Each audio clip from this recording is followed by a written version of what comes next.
menurut keterangan surat, ini suratnya, ya kan?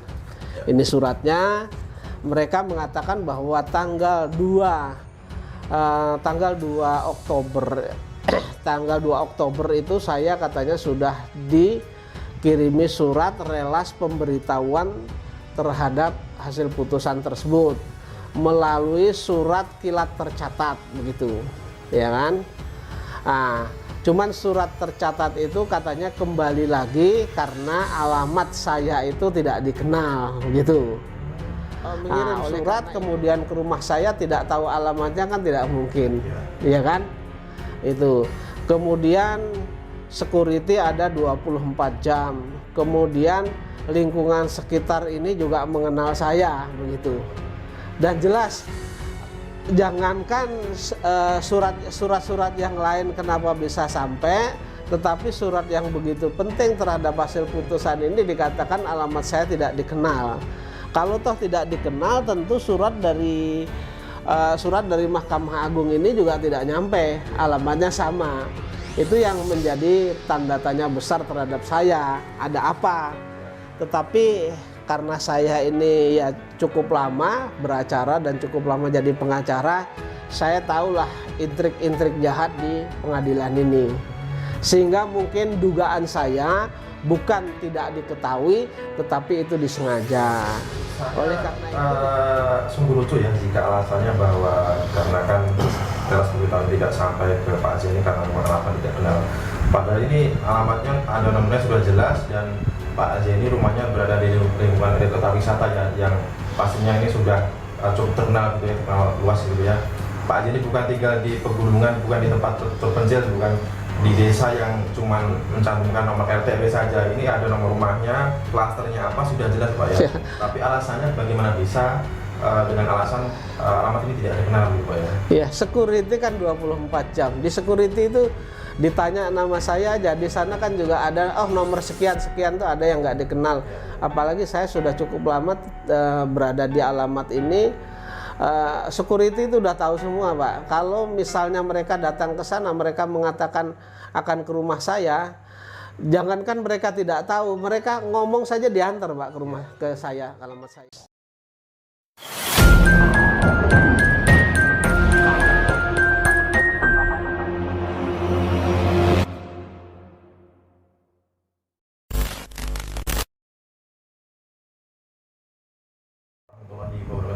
Kembali bersama saya di JTV. Kali ini saya kembali berjumpa di kediaman Pak Haji Mustafa setelah kemarin sempat kita terhubung live Zoom ya. Dan kita lanjutkan kembali perbincangan ini terkait mengenai perkara Pak Azeni Pak. Betul. Terkait dengan sudah ada 2 bulan lebih Pak ini sejak keluarnya putusan Mahkamah Agung yang menolak kasasi Pak Azeni. Dan anehnya ini pihak Yusuf Mansur yang pertama diberitahu, kemudian konferensi pers. Tetapi di sisi lain Pak Azeni ini sama sekali belum mendapat jelas pemberitahuan resmi gitu Pak ya. Yeah. Dan Pak Azeni juga sudah mensurati di Mahkamah Agung. Yeah. Nah, ini apakah sudah ada kabar terbaru Pak dan juga nanti rencana ke depan bagaimana gitu Pak? Ya, saya benarkan bahwa bukan ditolak Mas, Bukan ditolak, tapi tidak diterima. Bentuknya adalah NO begitu ya. Jadi begini Mas, saya tanggal 19 November kemarin ya, 19 November 2024 kemarin itu mendapat email dari Pengadilan Negeri Jakarta Selatan. Ternyata itu surat Mas. Surat itu menanggapi surat saya tertanggal 7 Oktober 2024. Saya kan berkaitan dengan perkara saya dan Yusuf Mansur terkait dengan putusan kasasi itu kan 2 kali bersurat. Karena awalnya di tanggal 5 itu pagi saya itu mendapat informasi dari awak media, mereka ingin ketemu sama saya. Lalu apa saya bilang keperluannya apa? Mereka mengatakan minta penjelasan terkait dengan putusan kasasi Mahkamah Agung melawan Yusuf Mansur begitu. Lalu karena saya itu sama sekali memang belum menerima rela, saya bilang sampai dengan saat ini saya belum menerima relas pemberitahuan terhadap putusan tersebut, jadi nggak bisa berkomentar.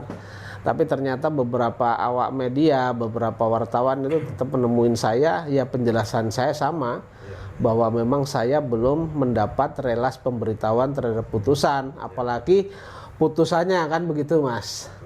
Nah, kemudian di tanggal 6 kalau nggak salah itu saya itu mendapat kiriman juga bahwa Yusuf Mansur sudah konferensi pers kalau nggak salah di tanggal 5 mereka menyatakan bahwa perkara terkait dengan saya dan Yusuf Mansur dan kawan-kawannya di NO lagi, artinya tidak diterima lagi begitu.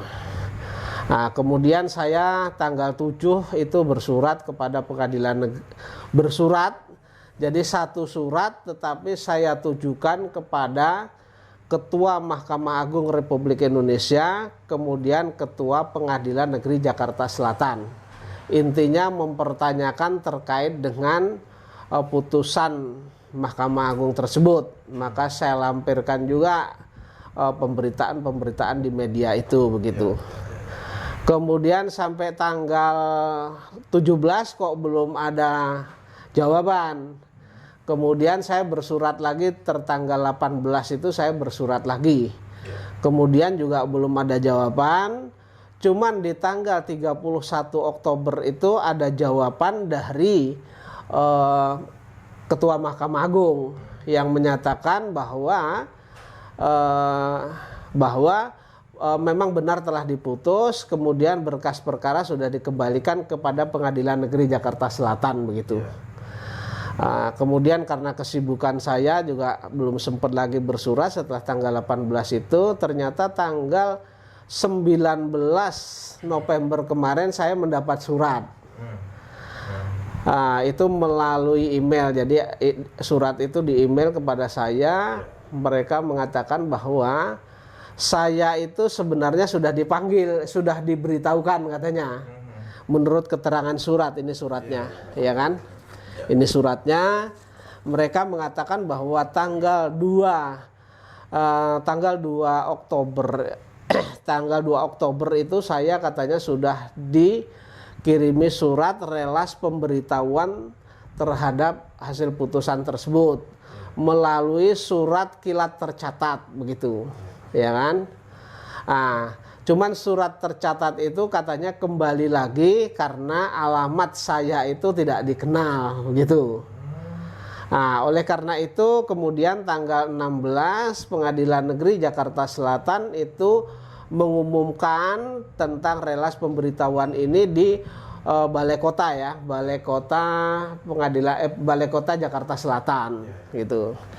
Jadi menurut saya kalau alasannya alamat saya ini tidak dikenal, itu menurut saya mengada-ada Mas. Ya, karena apa? Satu, alamat saya ini 24 jam security ada Mas. Artinya kalau mereka mengirim surat kemudian ke rumah saya tidak tahu alamatnya kan tidak mungkin, ya kan? Itu. Kemudian security ada 24 jam. Kemudian lingkungan sekitar ini juga mengenal saya begitu. Dan jelas jangankan surat-surat yang lain kenapa bisa sampai, tetapi surat yang begitu penting terhadap hasil putusan ini dikatakan alamat saya tidak dikenal. Kalau toh tidak dikenal, tentu surat dari Mahkamah Agung ini juga tidak nyampe, alamatnya sama. Itu yang menjadi tanda tanya besar terhadap saya, ada apa? Tetapi karena saya ini ya cukup lama beracara dan cukup lama jadi pengacara, saya tahulah intrik-intrik jahat di pengadilan ini. Sehingga mungkin dugaan saya bukan tidak diketahui, tetapi itu disengaja. Oleh karena itu tentu akan saya ajukan, tentu akan saya laporkan kepada Badan Pengawas Mahkamah Agung dan juga tentu ke KY begitu. Jadi jangan sampai nanti ada hal-hal yang penting seperti ini itu dipermainkan kan begitu. Ya, ini saya saja yang notabene lawyer yang beracara sudah 20 tahun lebih saja masih mau dikelabui, apalagi masyarakat yang tidak tahu begitu. Itu Mas, ya. Ya, menurut saya sungguh lucu ya jika alasannya bahwa karena kan teras pemberitahuan tidak sampai ke Pak J ini karena rumah alamat tidak kenal. Padahal ini alamatnya ada nomornya sudah jelas dan Pak J ini rumahnya berada di lingkungan kota wisata ya, yang pastinya ini sudah cukup terkenal gitu ya, terkenal luas gitu ya. Pak J ini bukan tinggal di pegunungan, bukan di tempat terpencil, bukan di desa yang cuman mencantumkan nomor RT/RW saja. Ini ada nomor rumahnya, klasternya apa sudah jelas Pak ya. Tapi alasannya bagaimana bisa dengan alasan alamat ini tidak dikenal gitu Pak ya. Ya, security kan 24 jam. Di security itu ditanya nama saya aja, di sana kan juga ada nomor sekian-sekian tuh ada yang nggak dikenal. Apalagi saya sudah cukup lama berada di alamat ini. Security itu udah tahu semua Pak. Kalau misalnya mereka datang ke sana, mereka mengatakan akan ke rumah saya, jangankan mereka tidak tahu, mereka ngomong saja diantar Pak ke rumah ke saya, alamat saya ini. Itu. Oke, Pak Jenny, untuk meyakinkan teman-teman, boleh saya bacakan ini sebenarnya Pak? Boleh, ya. Ini sebagai bukti teman-teman ya. Ini beras alamatnya sudah tertera jelas. Ini saya bacakan. Kepada yang terhormat Saudara Yayan Mustafa SHKN di tempat menjawab surat saudara tanggal 7 Oktober 2024 perihal sebagaimana tersebut. Ada pokok surat. Bersama ini kami sampaikan bahwa pemberitahuan isi putusan Mahkamah Agung Republik Indonesia nomor 2460K PDT 2024 sudah dilaksanakan oleh jurusita pengganti Pengadilan Negeri Jakarta Selatan ke pemohon kasasi beralamat di klaster Florence H6 nomor 34 Perumahan Kota Wisata Desa Ciangsana Gunung Putri Kabupaten Bogor Jawa Barat, mulai surat tercatat nomor sekian ya tanggal 2 Oktober 2024 dengan hasil resi ya bahwa yang bersangkutan tidak kenal. Nah, ini lucu sekali. Tidak dikenal. Padahal sudah jelas ini. Ya, di sini sudah terjelas, lihat jelas alamatnya klaster Florence H6. Boleh saya sebutkan Pak? Boleh ya. Pak, ya. Klasternya, nomor klasternya, kemudian kecamatannya, kemudian kabupatennya sudah jelas, tetapi ini sungguh tidak masuk akal kalau misalkan alasannya tidak dikenal. Padahal sepengalaman Pak Haji ini banyak surat-surat yang masuk ke alamat ini semuanya terkirim Pak ya? Hampir setiap hari itu ada surat yang masuk, baik itu dari kepolisian maupun instansi lain itu masuk semua. Dan kalau alamat saya tidak dikenal, tentu surat dari Mahkamah Agung ini juga tidak nyampe Mas. Nah, surat Mahkamah Agung ini lebih dulu merespon surat saya yang nomor 7. Suratnya memang satu surat saya alamatkan kepada Mahkamah Agung dan Pengadilan Negeri. Responnya malah cepat. Mahkamah Agung ini tanggal 31 dia sudah menjawab bahwa memang benar sudah diputus, berkas perkara sudah dikirim kembali kepada Pengadilan Negeri Jakarta Selatan. Tetapi memang agak aneh perkara saya melawan Yusuf Mansur ini. Begitu juga bukan hanya putusan kasasi ini yang seperti itu, tetapi juga putusan Pengadilan Tinggi DKI itu kan juga sudah diputus, kemudian lama relasnya tidak diberitahukan kepada saya sampai bersurat juga 2 atau 3 kali baru diberi relas pemberitahuan gitu dan diberi putusannya gitu. Jadi aneh ya, memang aneh. Tapi itu lagu lama. Sebenarnya hal-hal seperti ini tuh lagu lama Mas. Lagu lama ya. Biasanya kalau dulu jurusitanya itu yang mengantar, biasanya tidak diantar ke rumah, langsung diantar. Misalnya kalau mau berbuat seperti ini tidak diantar ke rumah, alasannya di rumah, antara di rumah atau di alamat itu tidak ada orang, sehingga mereka menyampaikan kepada kelurahan. Nanti kelurahan tidak menyampaikan, tenggang batas waktu untuk mengajukan upaya hukum itu terlewati sehingga inkrah begitu. Nah, kemudian kalau caranya pakai kilat tercatat ya seperti ini, mungkin mereka mengatakan bahwa saya tidak dikenal di alamat ini. Padahal secara logika akal sehat kan tidak mungkin gitu loh. Iya. Dengan demikian kan Pak Z ini menduga dengan keras bahwa ini ada suatu dugaan, ada indikasi permainan itu Pak ya? Ya, saya perkirakan, saya menduga dengan keras bahwa hal berkaitan dengan hal ini memang ada permainan begitu. Makanya saya tentu tidak akan tinggal diam hal yang seperti ini. Ketika ini saya diamkan, nanti oknum-oknum yang seperti ini tuh akan berbuat curang terus begitu. Ini saya saja selaku advokat akan dicurangi, apalagi orang yang tidak mengerti hukum tentu dicurangi lagi, lebih dicurangi begitu. Ya. Padahal setelah adanya penangkapan ex atau mantan pejabat Mahkamah Agung yang ditangkap dengan barang bukti uang senilai hampir 1 triliun Pak, ini diharapkan kan pihak terkait atau Kejaksaan Agung ini bisa bersih-bersih. Mahkamah Agung Mas, bukan Kejaksaan Agung ya. Bisa bersih-bersih gitu Pak ya. Iya. Dengan oknum-oknum yang mempermainkan hukum gitu ya. Tetapi ini sungguh disayangkan Pak Aziz ini kembali mengalami hal seperti ini Pak. Nah, dengan adanya demikian nanti langkah kedepannya bagaimana terkait dengan acara? Ya, jadi saya cukup lama menjadi advokat ini sehingga saya tahu seluk-beluk dalam beracara ini. Memang tidak kita pungkiri dan itu sudah menjadi rahasia umum bahwa mafia-mafia peradilan itu banyak Mas yang bergentayangan itu. Apalagi terbukti dengan tertangkapnya salah satu ex pejabat Mahkamah Agung yang Mas Haji sebutkan tadi. Mereka hampir 1 triliun. Ketika digeledah menemukan uang dan batangan emas itu 1 triliunan lah itu Mas gitu ya. Jadi langkah kedepannya tetap berkaitan dengan ini, walaupun saya saat ini sudah mendapat putusan berkaitan dengan keganjilan yang mengatakan alamat saya tidak dikenal ini, tentu akan saya laporkan kepada Badan Pengawas Mahkamah Agung dan Komisi Yudisial. Masalah nanti di sana diproses atau tidak bukan urusan saya, tapi sudah saya sampaikan. Dan nanti akan saya sampaikan juga kepada Ketua Mahkamah Agung. Jadi surat saya nanti 1 surat, tetapi akan saya sampaikan kepada Ketua Mahkamah Agung, kemudian Badan Pengawasan Mahkamah Agung dan Komisi Yudisial. Ya kalau perlu kita tembuskan juga nanti ke KPK dan Kejaksaan Agung dan Kapolri begitu, dan kepada Presiden Republik Indonesia begitu Mas. Dengan Anda indikasi keanehan seperti ini Pak gitu, terkait dengan perkara Pak Aziz ini sebagai kuasa hukum Bu Lili Sitolimah ini kan juga dalam tahap banding. Banding, betul. Dengan adanya keanehan seperti ini, apakah ada kekhawatiran bahwa nantinya akan terjadi hal serupa, permainan serupa gitu Pak? Ya tentu hal-hal yang seperti tentu ada. Tentu kita harus mengawasi, saya pribadi mengawasi selaku kuasa hukum, dan saya minta tolong kepada para netizen juga ini untuk mengawal bersama lah. Karena di Indonesia itu no viral no justice, no money no justice, no power no justice kan begitu. Tetapi semaksimal mungkin akan kita lakukan pengawasan terhadap putusan-putusan ini, begitu Mas.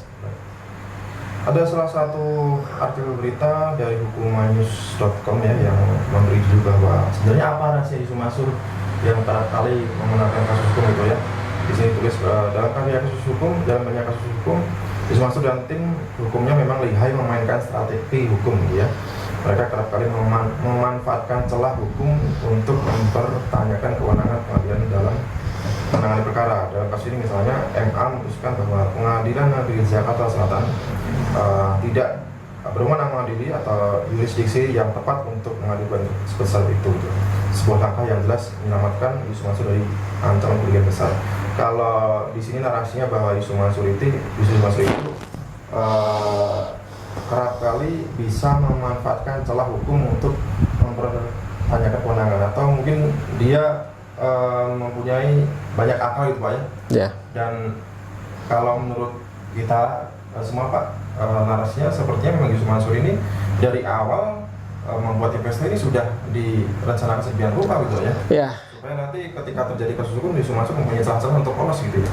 Jadi memang menurut saya dalam perkara batu bara itu sudah by design.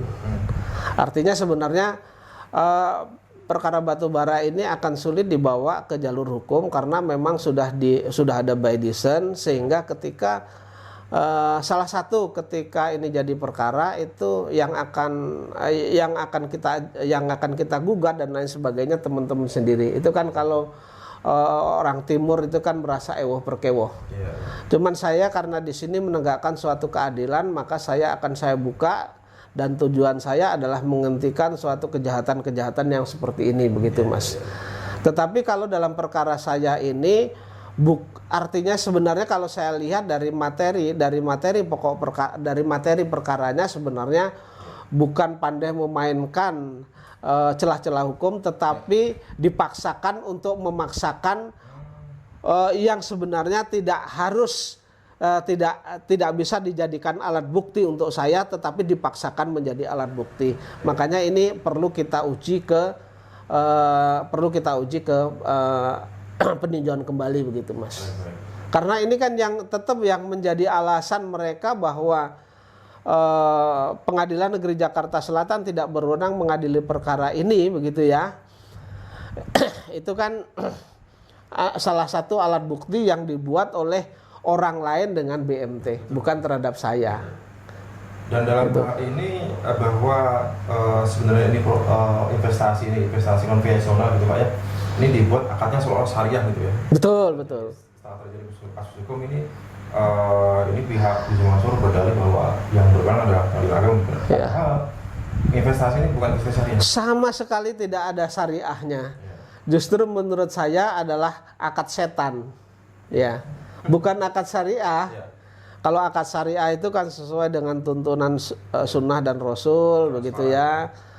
Ya, kemudian jelas ya. Kalau ini bukan akad syariah, menurut saya akad setan. Itu ya.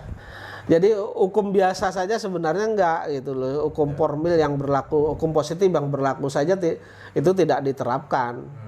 Nah, jadi menurut saya kalau mereka mengaku syariah, justru sebaliknya. Saya mengatakan bahwa sebenarnya hukum yang dipakai hukum setan. Nah, ketika mengambil hak orang lain dengan secara melawan agama, kemudian melawan hukum positif kan, itu adalah tindak kejahatan setan, Mas. Gitu. Investasi konvensional tapi dibuat syariah karena lokasinya penawarannya di dalam masjid, kemudian diisi dengan kajian yang sebenarnya enggak dengan investasi gitu ya. Ya, betul begitu.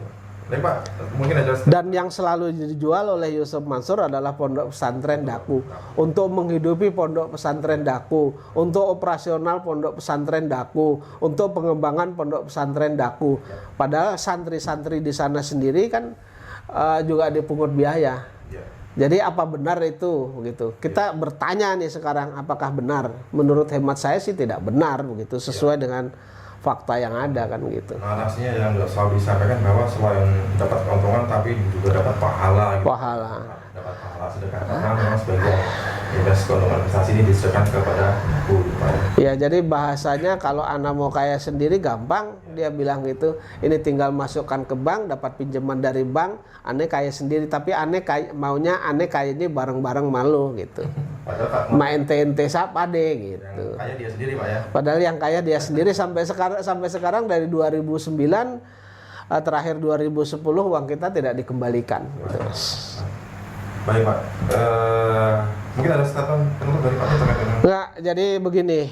Ini sebenarnya akal-akalan yang digunakan dalam perkara saya ini sebenarnya hal yang sudah model kuno lah begitu.